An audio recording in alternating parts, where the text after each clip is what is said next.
evening, everybody.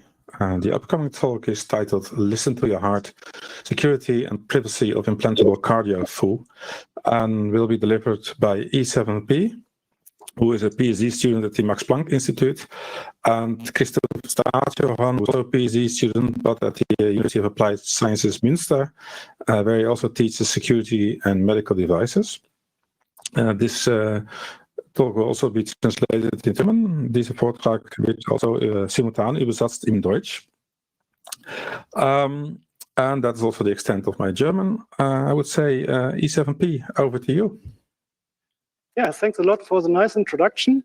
I hope you can all hear and see us. Okay, so yeah, welcome to the talk, Listen to Your Heart, Security and Privacy of Implantable Cardiac Fu. I'm Andres, and yeah, as said, I'm a PhD student at the Max Planck Institute for Security and Privacy. My main topic is embedded security. So this topic is a funded project which is called MEDISEC. It's a cooperation between cybersecurity researchers in Bochum and Münster, as well as medical technology researchers and staff of the University Hospital in Münster. And this is funded research.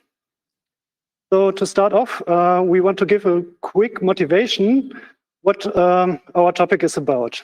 So we chose these implantable cardiac defibrillators or other heart-related implantable devices.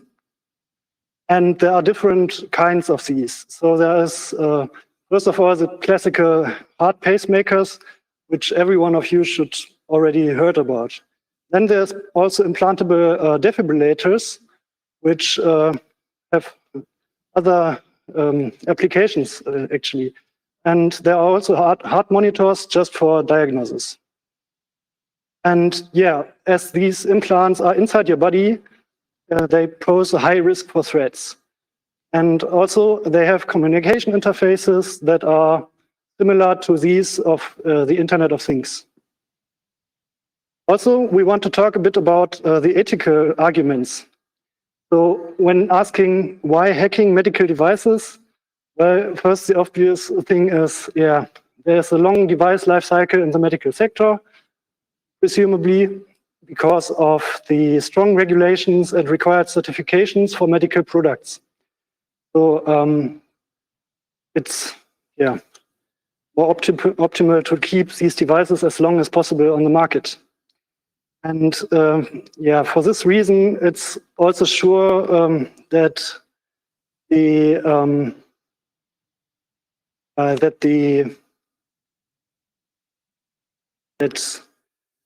there are open bugs from old hardware or old software, and but the manufacturers need to know about the issues to be able to do something about it. Also, a disclaimer for affected patients. It's independent to the decision for or against such a device, what we talk about, because after all, these devices can save your life. And yeah. So, okay, let's get a bit more to the details. Also, we want to talk shortly about the responsible disclosure process. So when we found out some bugs and vulnerabilities, we informed all the involved companies at least 6 months ago. So from now on, it's maybe a year. So the companies took us serious. They acknowledged our results, and both ours and their goal is not to worry any affected people, but to improve the product security. The vulnerable devices are or will soon be replaced, or at least the firmware gets updated. And yeah, whenever we do independent security research, it helps to keep the quality of the products high, which is in both ours and their interests. And one note is, if you ever find out any bugs or vulnerabilities in some product, please inform the companies first before publishing anything of that online or anywhere else. Okay, let's get started into the topic. First of all, I want to talk about all the devices in the environment around the implantable devices. First of all, we have the implants themselves. These little devices, they are not so heavy. They are placed, I think, under the skin, near the heart. I don't know. I'm not from the medical sector, but yeah, inside the body. And they have one or multiple contacts which electrodes connect to. And yeah, these connect them to muscles or the organs and do their thing. But as there's no outside connection for configuring or receiving test data or something like this, or events, there is a programming device, which is usually located in the hospital or in the heart clinics. Then there is also a home monitoring station, which the patient takes home and puts at the bed table, for instance. So it can receive all the relevant data from the implant every day and transmit relevant data then to the doctor. This does not happen directly, but over the manufacturer's infrastructure. And the transmission here is over the internet, usually. But yeah, then the doctor can receive all the data over the internet again. And yeah, so that's all the 4 big spots where data is transmitted to and from. And if we have an attacker here, he could try to attack or find vulnerabilities in any of these 4 devices, as well as their communication interfaces and protocols. Okay, coming a bit more concrete. So in total, there are around 5 major vendors worldwide that develop these implants and other devices around them. And we tried to analyze these 3 on top here. And yeah, so we go a bit more in detail what we found out and what we try to analyze here. So going back to the implants, I already showed it to you. That's maybe how it looks like from the inside. Not very clear to see, I think, with the camera, but there's also some picture in the slides. And yeah, first of all, these implants contain their desired functionality. For instance, defibrillator, pacemaker, heart recorder. And these features have different requirements. For instance, a defibrillator probably needs more power and so needs a larger battery or a huge capacitor, for instance. And a heart monitor doesn't need anything of these. And of course, all of these need this communication interface, which is realized over radio frequency. And but sometimes it's also only over the inductive coupling, which is maybe known from RFID. And yeah, when looking inside these devices, we see there are highly customized parts inside, which means there are unlabeled chips, even unpackaged chips that are directly bonded onto the PCB. So analysis is quite hard and difficult. But all of these have in common that there's a small microcomputer inside that handles everything and also the communication.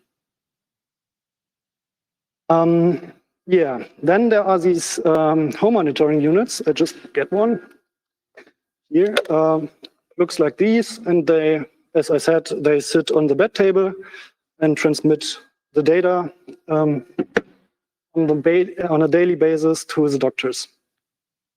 They also need some wireless communication interface to the implant. And when they got the data, they need to transmit them to the doctor. And this is usually done over a mobile-to-mobile GSM or UMTS network. And then the data is sent to the manufacturer server. And compared to the implants, these are based on standard multipurpose hardware. That means often we will find their Linux operating systems and also debug ports or serial interfaces or USB. So they are easily accessible for us. Okay, and then we have this hospital programmer. They are used in the cardiology clinics, are able to configure the implants and also use test modes in the implants, but also, like the home monitoring, they can read out the stored events or live data. And yeah, so they are in the heart clinic and operated by doctors. And usually these are rented to the hospitals or leased from the manufacturer. But however, we could find out that individuals could buy these secondhand on specialized, specialized platforms similar to eBay, I would say, for medical devices. And yeah, now on to our methodology when analyzing the devices. So first of all, we thought about goals of a potential attacker. First of all, he mainly would like to influence the implantable device itself. And this can be done either, this can be mostly done over the interface that the programming device uses. So to inject malicious firmware in the implant could be one goal of the potential attacker. Another goal could be to GSM spoof the connection of the home monitoring box and then dump some medical data or also privacy-related data. And yeah, when looking at the programming device, one could also think about direct misuse to use, for example, the test modes already included in the device. So what research questions do result in this? So the first question is, what is possible only with the direct interaction with genuine devices, which means that is non-invasive? And the second question is, how secure are these in general, like when also invasive attacks are allowed? And the third question is, can we finally understand all the communication protocols, or is this rather difficult to do? Okay, so now we look more concretely on these attack vectors, and we do this with the devices which we got from our partner hospital. And yeah, so to start off, we looked at the Biotronic home monitoring unit. And what we did there was to run a rogue GSM cell. So we did GSM spoofing with OpenBTS. And this allowed us to intercept data. And so this data which we got then was not encrypted, so we could reveal the access credentials. And the same credentials we could also find out when dumping the firmware from the microcontroller. And this was then done over the JTAG interface.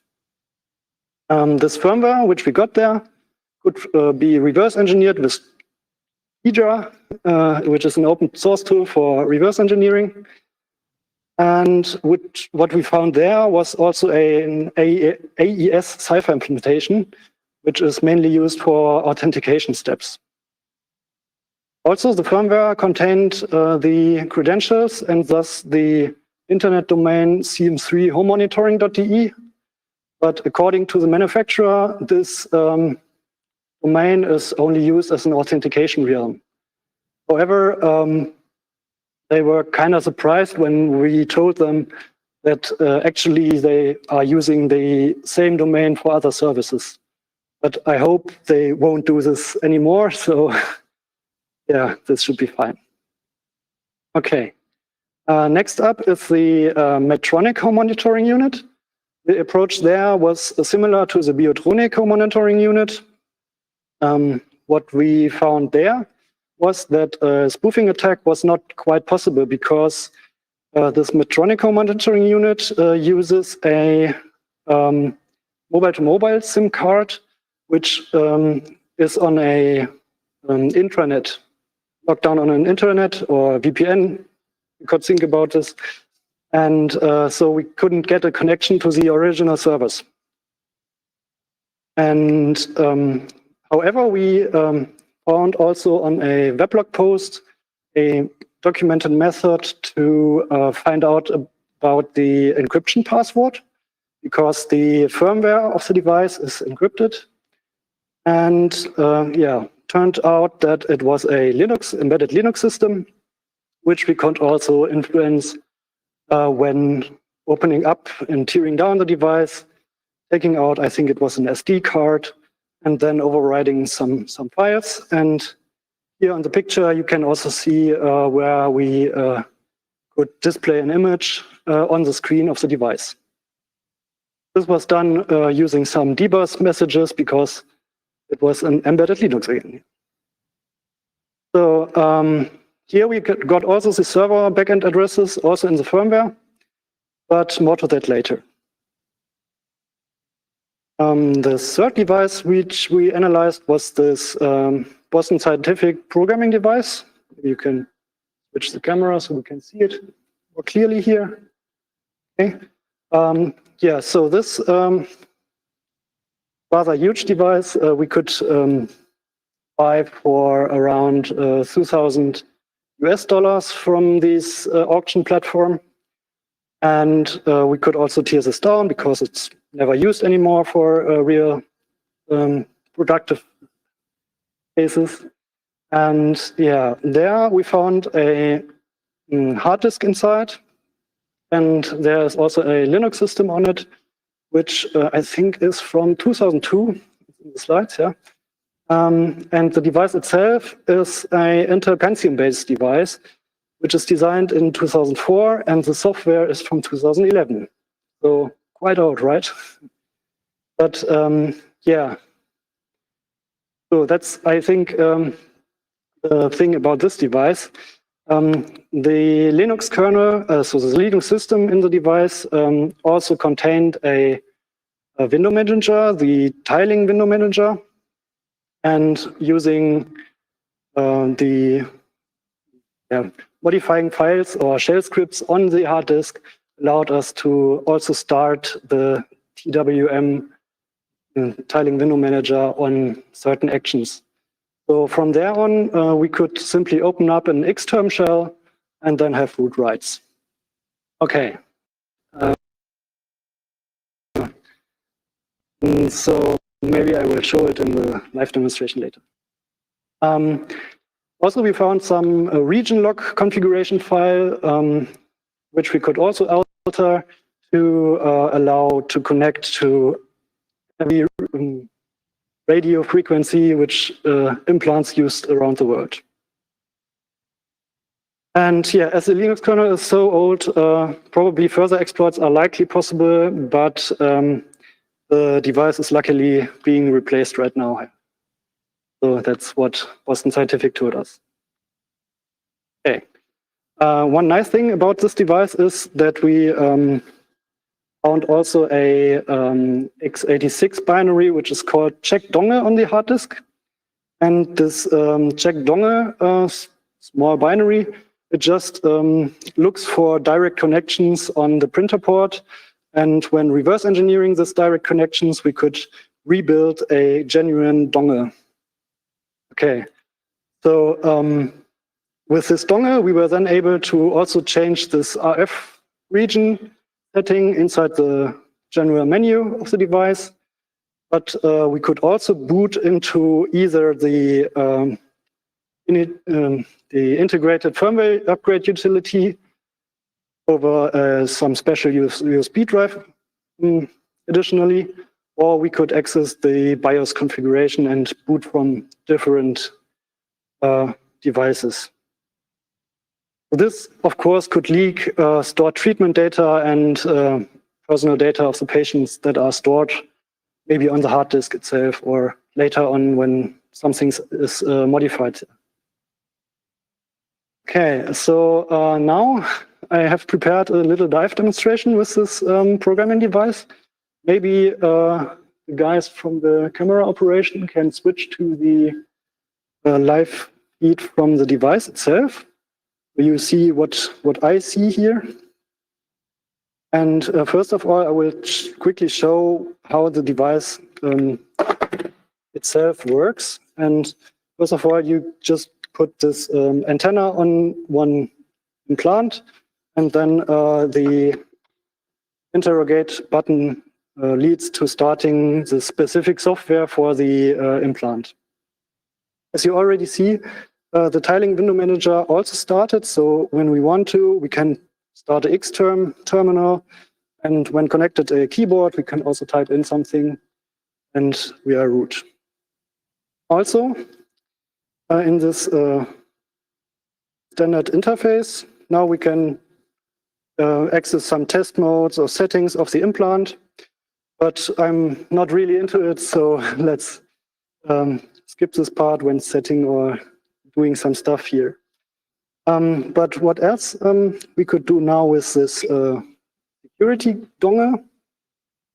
If I just plug it in and then start it again with an attached flash drive, then it just starts this normal BIOS post. And when this is done, it simply boots from this USB flash drive.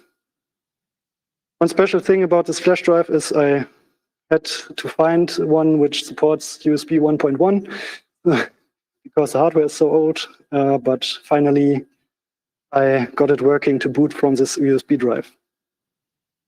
And yeah, after some while, when loading all the data, you see it simply starts a FreeDOS operating system and then starts Doom.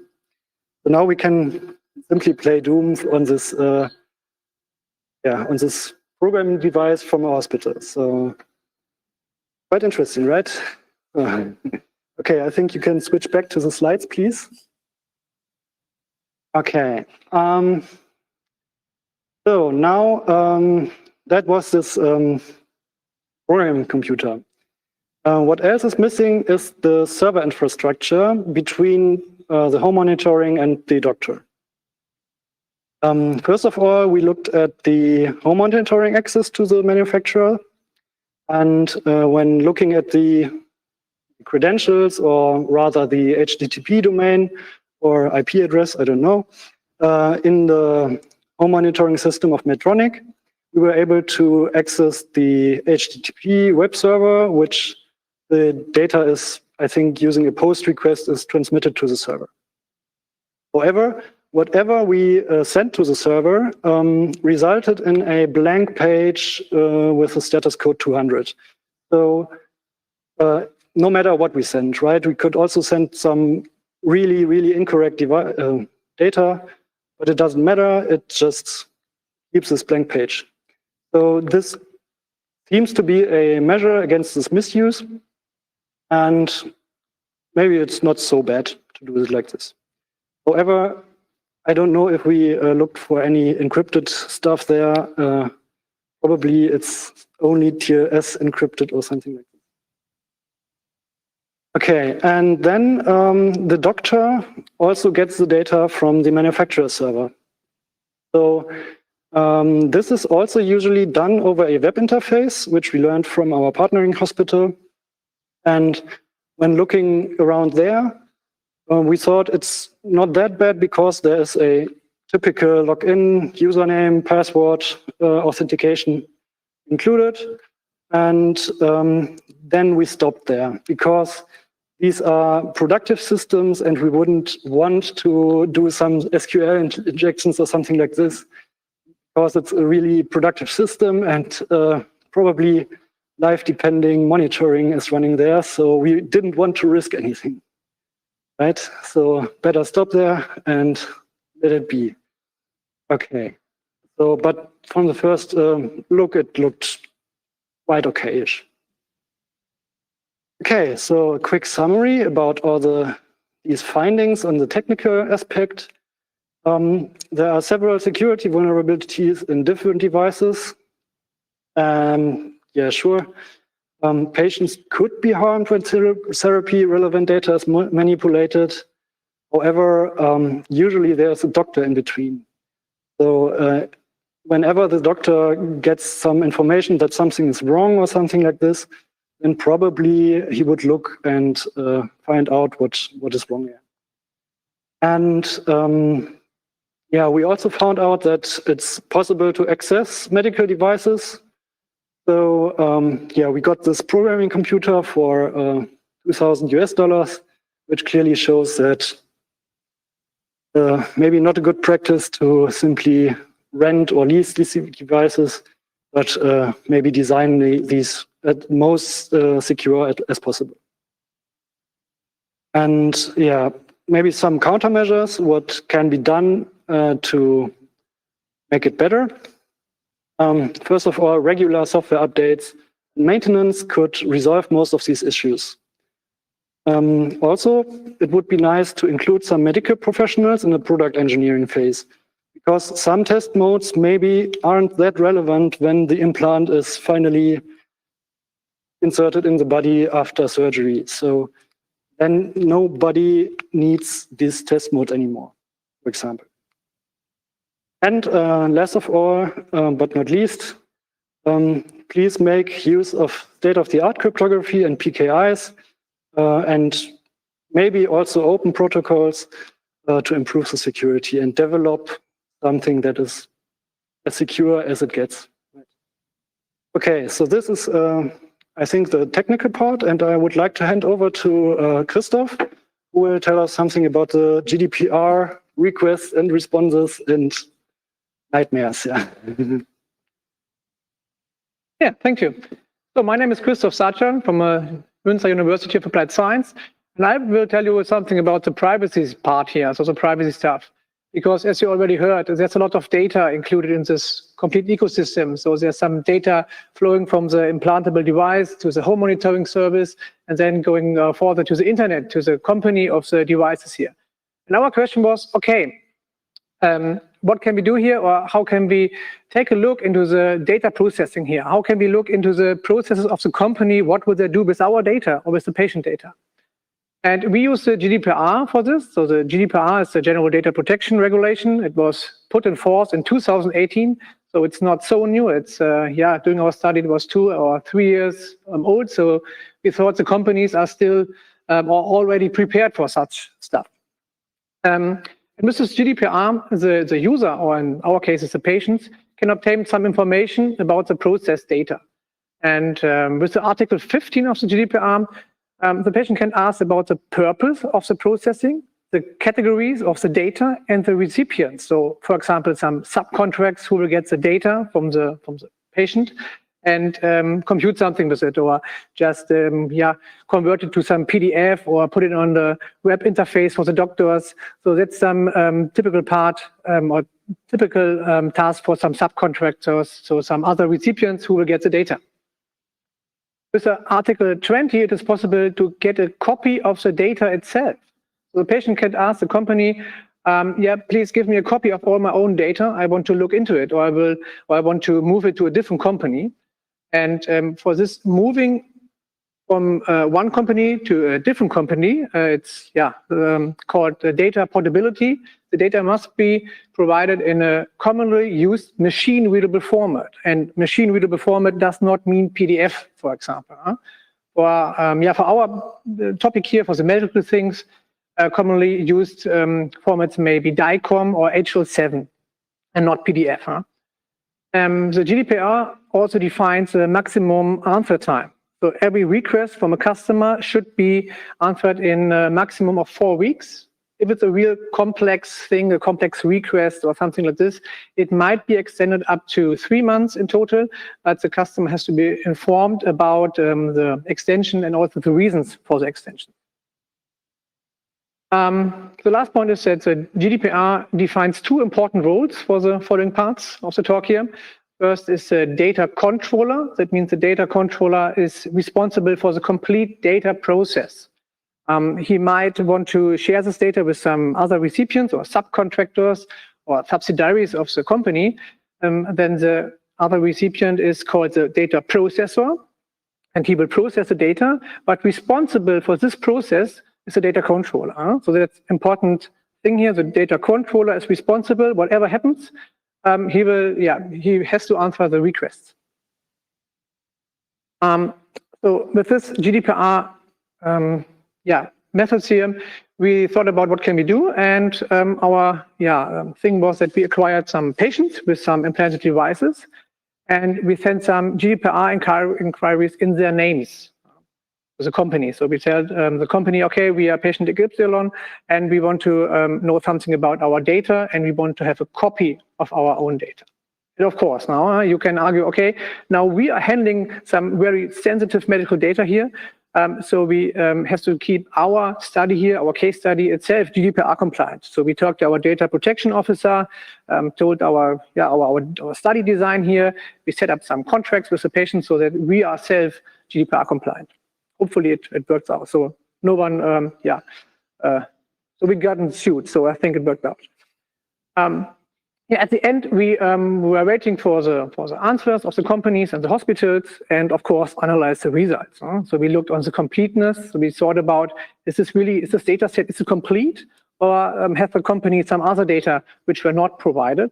We also look on the data security, especially how is the data transmitted? Do we get this via plain text email, perhaps, like zip files or some CDs, ROMs? So we looked on this process here. And of course, we looked on the time of the answer. So remember, 4 weeks is the maximum time. In some cases, perhaps 3 months, but standard would be 4 weeks. And of course, if required, we send some follow-up queries. Yeah, as Andrews already said, we are some responsible researchers here. So we also do this responsible disclosure stuff. So we talk to the companies and discuss some methods, some process improvements, what can they do, or at least what should they do or must do to be GDPR compliant. Yeah, so let's take a look at the results here, what we get from our case study. First vendor was the Biotronic, and we sent the first inquiry to the Biotronic subsidiary, but we learned that we have a wrong contact. So we just took a data privacy contact from some documents from the hospital, but they wrote back, sorry, we are the wrong company, we're just a sales company from Biotronic, please refer to the different company. Then we wrote a second letter to the different company, and we got an answer after 2 months. And now remember, 4 weeks is not 2 months, so it was delayed, sure. But the answer itself was also, a bit unsatisfying for us, because Biotronic told us, the device was never connected to any home monitoring system here, so no personal data is stored at Biotronic. We asked the patient, hey, okay, do you ever have some of these home monitoring devices? And he told us, no, never got this device. So this one is a classic example of a good study design, or in this case, a bad study design. So first of all, got your context right, and secondly, choose good participants of your study. Yeah. So this might be a future work item here, to have this with another different patient perhaps. Next company we wrote to was Medtronic. You already know it's from the other devices here. And the answer was that we have to send a copy of the ID card. So they wanted to have an identification verification. The GDPR does not define a really strict method for the verification, or when it is required, when it's mandatory, or when not. But the GDPR says it is possible in some cases. And we think here, we are dealing here with very sensitive medical personal data. We think this is totally fine. So identification, verification is fine for us. And we think this is a good thing here, that they really check it, that we are the person who is telling the person. They also recommend us to use the Medtronic secure email system. And first of all, we had a good impression, because it's much better than have some plain text email. And if they're hosting some secure email system on their servers, we said, okay, that's a good idea, right? We have the CLS secure connection here, looks perfectly fine. Then we sent some test emails, but we saw in the email headers that the email is routed to some US servers from the Proofpoint company in USA. And here we would say, okay, that's not really good, because normally if I'm a German customer or a European customer and sending some GDPR request to the Medtronic Germany or any other EU Medtronic subsidiary, I'm not sure about, or I have no knowledge about, that the email is routed to the US. And also for the GDPR compliance, we are not sure if this is actually allowed, because there's some discussions about the safe harbor thing. So that might be not really GDPR compliant, and at least it's not good for the user. It's a bad user experience here. Yeah, but okay, we use this anyway because we think such a device, such a platform is better than plain text email. So we sent our inquiry over the system, and the next point was really surprising to us. So we were waiting for the result, and I looked into my we created in GMX free web email service account for this communication, and suddenly I got an email in this system, in the GMX email. So the response from Medtronic was not sent via the secure channel. It was just sending a plain text email. And we think, okay, what's the point here? So you recommend us to use a secure system, but they use plain text email. So this is a thing they really have to change. Sure. Yeah, then it goes a bit back and forth. We wrote some emails, and they wanted to have some more information about us. What device do we have? What serial number, and what services we used. And in the end, we got a doc file, so a standard Word file in the attachment of an email, and we should write some information in it and send it back. And from security point of view, so from our security researcher side here, we would say that that's not the best way to do it, because doc files in the email attachment is also classically used for a ransomware or phishing email. So we did this to get the final data, the final answer, but we will propose to change the system here. Yeah, where we got now at the final data. So we thought, okay, now we really got the data now. So that's the point where we got see some really good stuff here. But in the end, after this forward and back, and yeah, creating some accounts on some systems, they just stated, oh, sorry, we're the wrong contact. The hospital is responsible. We are just the data controller in this case. And of course, this was a bit unsatisfied, because we thought, okay, we are now close to get the data, but it never got happened. So analyzing, so in the end, GDPR compliant, it might be okay. So we are not into this relationship between Medtronic and the hospital. So it might be that they have an agreement, who is the controller, who is responsible. We couldn't check it as a patient. But of course, the user experience is not good, because you have to wrote many emails, and at the end, you will get nothing. So the third one is also Boston Scientific. You know Boston Scientific from the nice Doom device here. And we sent an inquiry to BSC, and we got a response that they want to have an identification verification. So the same as Medtronic. So we said, yeah, that's fine. Sounds legit. They said also, yeah, you can use plain text email. Just send an email to this email address, or you can use our online tool. And our patient chooses the email. So from the security side, we would use a platform, so the secure platform now. But I can totally understand the patient, because it was a hard copy letter, so a real letter by a snake postal mail. And he should type this really long link, it's a long URL with some random data. And if you type one character wrong, you have to do it again, and so on. And from the customer point of view, so the user experience is also very bad here. So no one wants to really type this in your browser and see if it's correct or not. So Boston Scientific should use a different system here, some short link system, or just have a short domain and then very short access code, but something better like this one here. But then we got an email. So it was a plain text email, so not good, of course. Medical data via plain text email, not good. So some can now argue, okay, but our patient started to do it. Our patient started to write a plain text email, but the common understanding for the GDPR is that even if the customer is asking via plain text email, the company cannot respond in plain text email. He has to do something special, something secure. So this is also a thing Boston Scientific should change. But hey, we got 7 PDF reports. So our first data now in this case study, after I don't know how many emails and letters, but we got some data. Then we thought, okay, 7 PDF reports, and the device is active for 3 years. That sounds not okay. That sounds a bit less for 3 years. So we contacted the doctor. of course, with the consent of the patient. And the doctor looked into this online portal and saw a lot of data. There were a lot of raw data, a lot of PDF reports and graphs and full of information. So we thought, okay, that's not enough. Huh? We got 7 reports, but the system is full of any other data. Of course, we got to BSc and tell us, okay, we want to have all the data. BSc apologized and said, okay, so we didn't look it up into the home monitoring thing, but you can have the data, but we need 2 extra months. Huh? So as I said in the introduction, that might be okay if it's a really complex thing, and yeah, then it might be okay. So my understanding is, or I have the feeling that they have to implemented some export mechanism to fulfill our request. But okay, if they want to have 2 months and we got the data, we were fine with this.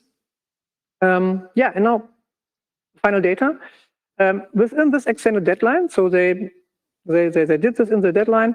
In the 3 months, we got all the data, and all the data. I mean, really, we got a ton of. It was a large zip file with a lot of HL7 data. So it's a raw, digital, machine-readable format. And we got some episode data, also digital, as an Excel sheet. And we were now really happy because this was really satisfying. Huh? The patient, or in this case, we got all the data which are really GDPR compliant. Huh? So that was the first and only vendor that we got really our GDPR request fulfilled. Yeah, but last point we have to mention now, the security, it was not sent directly by email, but we just got a download link via email. And from the security perspective, that's more or less the same. So if you have a man in the middle who can read plain text email, he can also click on the link in the download email. So, okay, we got the data, but the process here with the security must be improved. Yeah, we also got one hospital patient, and we sent one inquiry to a hospital. There's also something which we were not informed, or which we are not aware of it, that the hospital was doing the implantation of the device. And our inquiry, it was 5 years, the hospital was bankrupt, and we were told that we have to contact a different person of the old owner of the hospital, so the bankrupt company. We also think that this is we also think that this might not be correct, because the explantation of the device was done during the time where the hospital was under the control of the new owner, which we contacted. So there might be some data for the explantation. But we also write a letter to the old company, and we got an answer, but also after 2 months. So again, here we have to wait 2 months. A delay, GDPR timeframe was not fulfilled. And also the final answer. So we really got some data, as you can see here, this handwritten stuff here. But we were missing, for example, the surgery report. Normally, a hospital has to do a lot of documentation for the for surgery, but we didn't get this information here. So we just get a part of it. So in summary, I won't go through all of this point, but you can see a lot of red here. Huh? So we had some plain text data via email, which is not correct, and also not legally and not GDPR compliant. We have some deadline method. We have some incomplete data, or at the end it was complete data, but we have to ask a lot and have to ask a doctor who will double check if the data is correct. And we needed often more than one request. So finally, for the patient, if you want to have your data, if you want to execute your right, it's a really hard way, as you can see here. You need a lot of emails, a lot of time for this. And sometimes it's not really possible, because they'd say, okay, just go to the hospital, go to a different thing here. We are not responsible for this. So it's not a good user experience here. And our recommendation for the companies is, and also for the hospitals, they should be prepared for such stuff, because GDPR is now active for more than 3 years. And in the next time or sometime, they will get some requests, and perhaps not from friendly researchers, but from real patients. And they can, if they won't get the answer, they can go to the local authorities, and the local authorities can really can sue them. So they can punish the company with a large fine. So our recommendations: be prepared for such stuff. Yeah, and with this slide, I want to thank you for your attention and want to close the talk. And we are happy to answer some questions in the Q&A session. Thanks.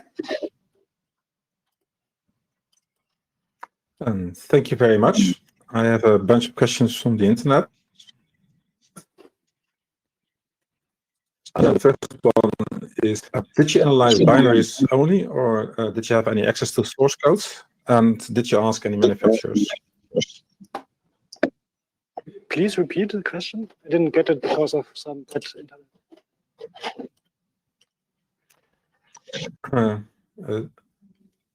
Sound technician, can you please mute the room? I can also repeat the question.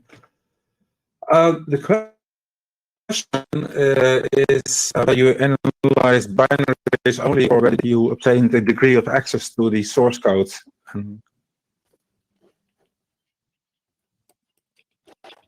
I'm not sure if this check dongle binary is meant, but for this one, it was very small, and we could analyze it easily using Ghidra and decompile it, and then just see which data needs to be which position in the parallel port, if that was the question.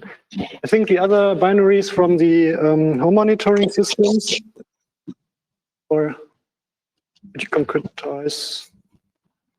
From the home monitoring systems, we first had just a look for strings mainly, for some access credentials or domain names.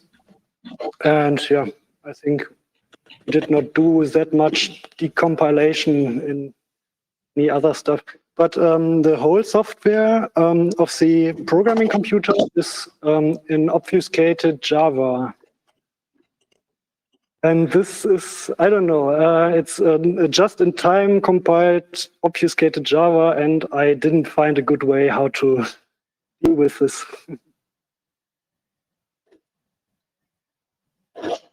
Other questions? Okay, thank you. Another question was, how many CVEs did you file from this research? So I'm not sure, but some of these findings were already found by others, and we just didn't get that they were already reported as CVE or CESAR reports. But I think 1 or 2 or 3. Yeah, there were some CVEs, and also our results were linked to some other CVEs which were already published. The company did some other internal research thing, and the internal research got some CVEs. But if you look into the CVE, you cannot always make it back to the actual vulnerability. But at least for the programmer here, for the Boston Scientific programmer, there was a CESAR advisory a few months back, I think in September or August, end of August, there was a CESAR advisory for this programmer, and it stated I don't know, 4 or 5 CVEs. And it will be replaced in the next, hopefully months, because it's also pretty old, and it's an old generation, and the hospitals have to use the newer generations in the next months.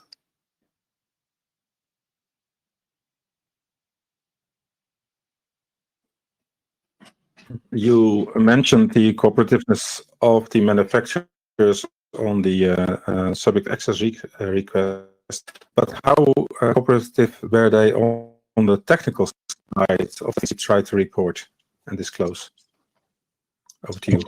Yeah, actually, they were quite cooperative. When we simply wrote, hey, we found this and that, we wrote it to them, I think first as a press address or something, and then we were redirected to the internal security group, or how to say, the experts, and then we had I think Zoom meetings with them, and was good cooperation, I would say.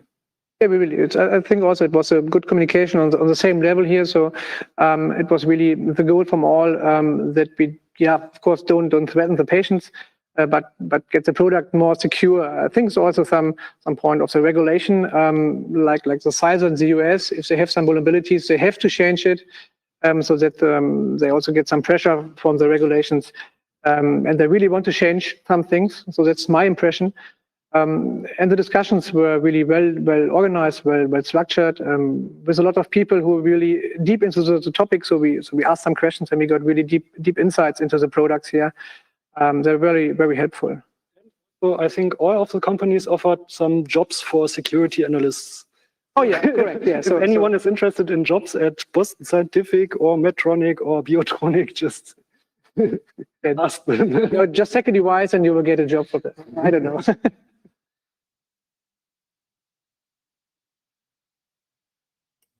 And the last question I have for you is how difficult this was in terms of technical skills you needed. Was this did this require really high-tech exploits, or was this just unbelievably easy? Where on the spectrum was it? So with the programming device, it was for me rather difficult because I'm not so much into 90s or 2000s PC architecture. So I did have to learn something, and I found out about custom hardware and which is interacting over PCI. And also with the home monitoring, I had to learn some stuff for embedded Linux and find out where the network stack is and how it all works. But all in all, I think in maybe 1 month or something like this, I could have done it. I did find out. I mean, it actually depends on your knowledge already. Huh? So some stuff were pretty standard, like sniffing on some buses on the hardware with a logic analyzer. If you did this in past, you can also do this on these devices, for example. But if you never did this, then you have to figure out which pins are for which bus. How can I identify which bus is used here? How can I read out the EEPROM? How can I read out the memory chips? It highly depends on your previous work and previous knowledge. For Andrews, it's easy, huh? So he's a super hacker. Maybe not.